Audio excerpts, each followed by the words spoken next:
ងហាក្នុងសួនច្បារមកចំត្រៀមត្រាក្រេបយកលំអងការីគួរចិនចំចង់យកមកក្រោមជាពួនលំអង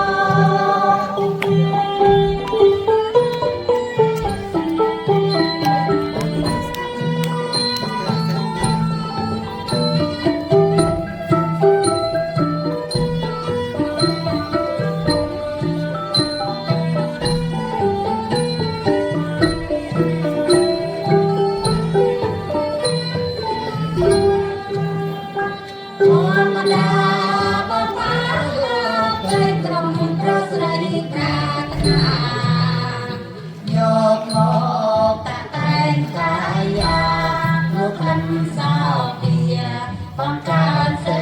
រីចូលបាពណ៌ស្រោបជ័យអាដូចជាស្រីកញ្ញាចាចាយក្រុមគ្រាគេតាំងសរសើរចំពោះរូបបផាកន្លងក្នុងសួនច្បារមកចំត្រៀមត្រាក្រេបយកលំអងគួរចិនចំចាំយកមកក្រោមជាពួនសំអ